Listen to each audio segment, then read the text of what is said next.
Вести на Канал 8, добродојдовте. Општина Кочани планира да го зголеми вкупниот износ за субвенции за набавка на печки на пелети или за инвертер клима уреди. Сумата изнесува 10.000 денари по барател, а според најавата, сите кои поднеле апликација во предвидениот рок и ги исполнуваат условите, ќе добијат финансиска помош. Општина Кочани планира за повеќе од двојно да ја зголеми вкупната сума што е наменета за субвенционирање на граѓаните, кои годинава се определија да ги заменат грејните тела на дрва, јаглен, нафта или мазут со печки на пелети или пак со инвертер клими. Вкупните средства во општинскиот буџет за субвенционирањето беа планирани на 700.000 денари, а нето износот по барател, односно по домакинство, е во висина од по 10.000 денари.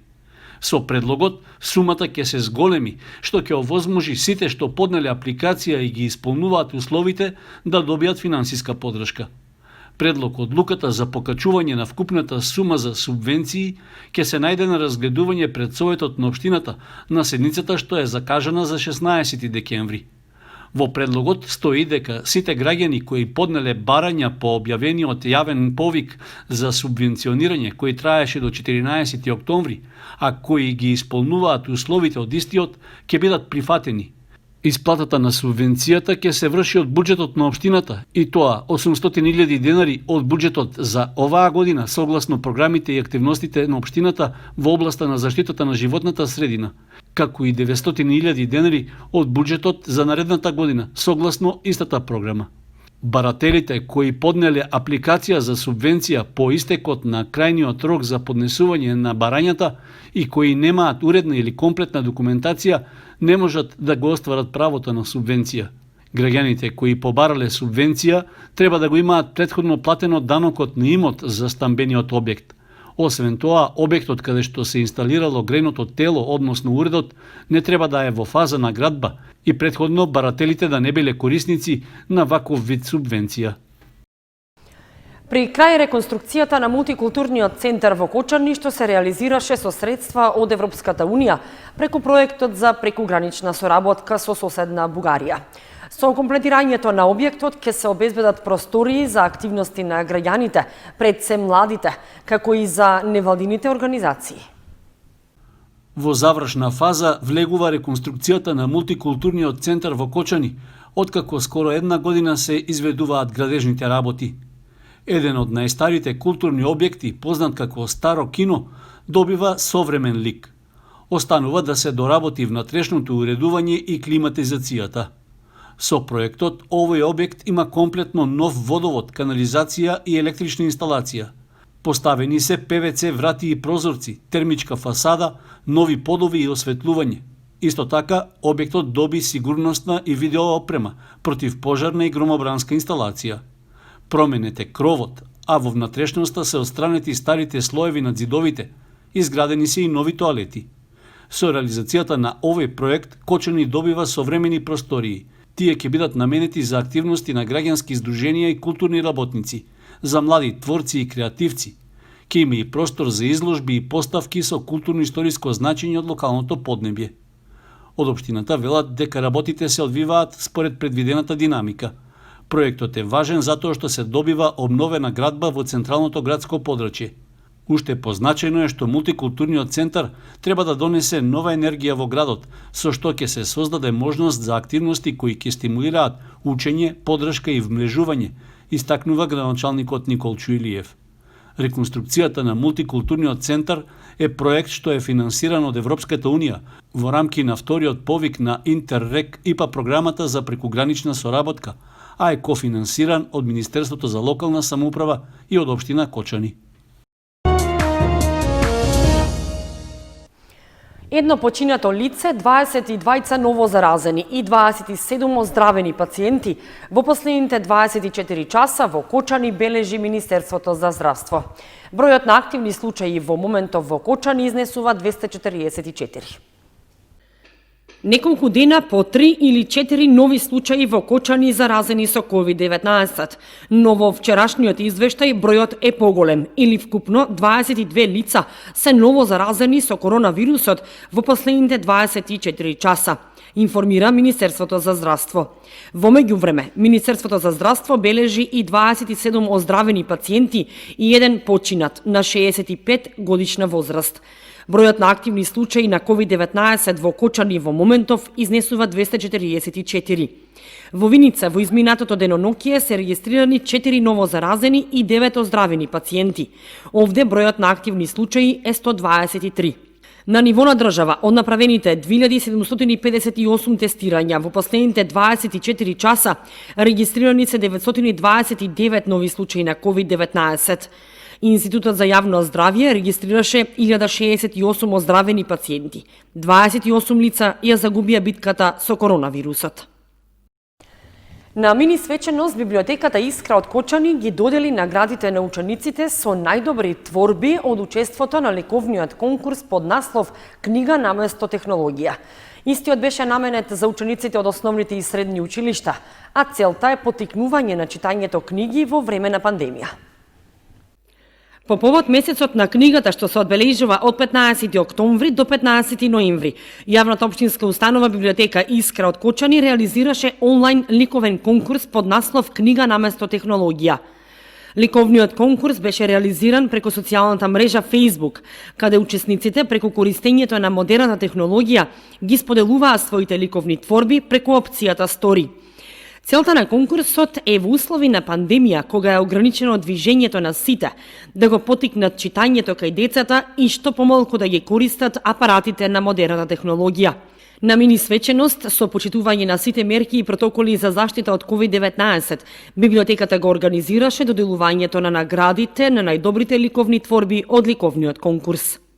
Конкурсот на наше задоволство е доста успешен, пристигна голем број на ликовни творби, кои што во секоја од нив може да се види инспирацијата од книгата, односно представени се омилени ликови, омилено дело, пейсаж, сцена или едноставно книгата како објект е представена во нивните ликовни творби. Посебна благодарност до учесниците, учениците, меѓутоа тука неизбежни се и нивните ментори, односно ликовните педагози. Посебна благодарност и до нив, кои што придонесува во успешна реализација на овој проект. Селекцијата на ликовните творби беше спроведена со учество на жири комисија составена од Танас Дедов, Аспарух Поп Михајлов и Орхан Ќамел. Цртежите беа рангирани, како што кажавме, во 3 категории. Според жири комисијата најуспешни се следниве цртежи. Во првата категорија од 6 до 7 одделение, трето место го освои цртежот на Ведран Солевски, 7 одделение од ученик во Основно училиште Свети Кирил и Методи. Второ место Мелани Ангелова, 7 одделение, ученик во Основно училиште Свети Кирил и Методи. И прво место за ликовната творба на Давид Крстов, 7 одделение, ученик во Основното училиште Никола Карев, подрачно во Тркања. А втората категорија од 8 до 9 одделение, трето место освои ликовната творба на Александра Чолева, 8 одделение, ученик во Основното училиште Свети Кирил и Методи. Второ место Ана Серафимова, 9 одделение од Основното училиште Свети Кирил и Методи. И прво место Илија Сандев, 8 одделение од училиштето Кирил и Методи. Третата категорија ученици средношколци, второ место освои Оливер Стефанов, 3 клас, ученик во СОУ Љупчо Сантов, и прво место Ангела Мирова, 3 клас, ученик во СОУ Љупчо Сантов. Меѓу другото, преку ликовниот конкурс, организаторите ја поттикнуваат и ликовната креативност кај учениците, односно преку своите ликовни творби и вештини да ги прикажат впечатоците инспирирани од содржината на прочитаната книга, како омилен лик, омилено дело, сцена или пейзаж од омилената прочитана книга или едноставно книгата како предмет. Конкурсот беше наменет за учениците од основните и средни училишта во Кочани, кои беа рангирани во 3 категории по возраста на учениците.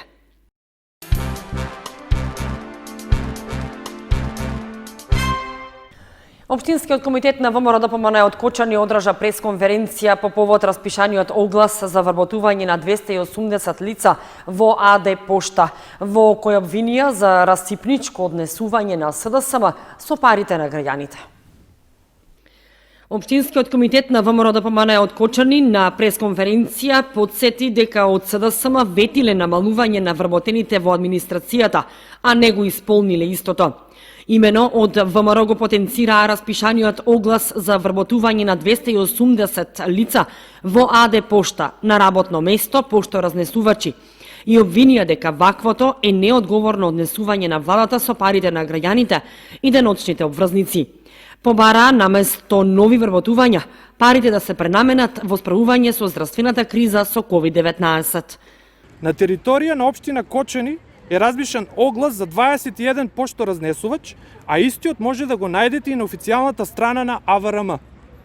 Доколку се направи едноставна пресметка само со нето платата и придонесите од задолжително социјално осигурување, ќе се дојде до сума од 6.546.456 денари за предвидени вработување на 21 лице, што би значило дека над 6,5 милиони денари со сигурност ќе бидат потрошени на расходи за плати, односно за вдомување на партиската војска на СДС.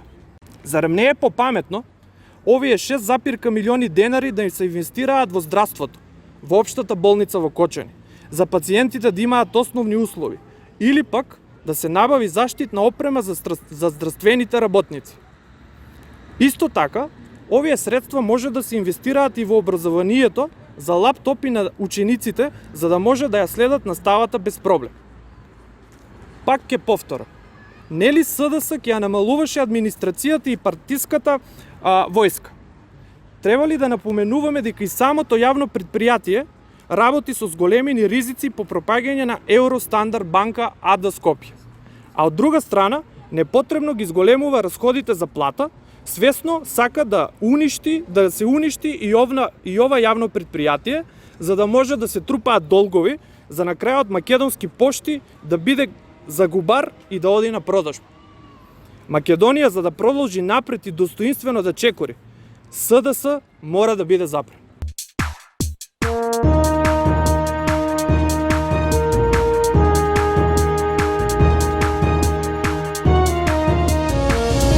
И за крај информацијата од спортот. Викендов ќе се игра последното есенско коло во првенството на втората фудбалска лига Исток. Осогово ќе му гостува на Росоман, а Виничка Слога на домашен терен ќе го пречека лидерот на табелата Брегалница од Штип. В сабота се играат надпреварите од последното коло во есенската сезона на второлигашкото фудбалско првенство во источниот регион. Иако распоредот на табелата горе-долу е веќе познат и по одигрувањето на средбите не се очекуваат големи поместувања во позициите, што се однесува барем до врвот, на долниот дел на табелата се уште се води борба за задржување на статусот. Во таква ситуација е и Осогово, кое во последното 16-то коло ќе му гостува на последно пласираниот Росоман. Токму поради незавидната позиција на домакините, надежите на жолто-сините се дека против нив како аутсайдери можат да извлечат поволен резултат. Тоа уште повеќе се подгрева по минатонеделниот успех и освоените 3 бода на домашен терен против Прилепска победа. Евентуален успех на престојното гостување и освојување на 3 бода ќе помогне во задржувањето во средината на табелата, со оглед што поради неповолната гол разлика и слабиот досегашен учинок, екипата се наоѓа на 7-та позиција со освоени вкупно 16 бода. За разлика од Осогово, Виничка Слога во последното есенско коло ќе има далеку потешка задача, со оглед што на домашен терен ја пречекува Штипска Брегалница, која веќе го обезбеди лидерското место на 2 кола пред крајот на сезоната. Да се направи изненадување, со оглед што домашниот терен представува известна предност, за Виничкиот тим е голем предизвик, особено што штипјани порелаксирано гледаат на важноста на надпреварот. Освојувањето на бод или пак сите 3 ќе значи задржување на 4-та позиција. Воспротивно може да биде поместување 1 до 2 места подолу на табелата. Надпреварите в сабота се играат со почеток од 13 часот, но поради актуелната здравствена ситуација и понатаму публиката нема да биде присутна на трибините.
Почитувани, тука ги завршуваме вестите на Канал 8. Ви посакуваме пријатен викенд. Довидување.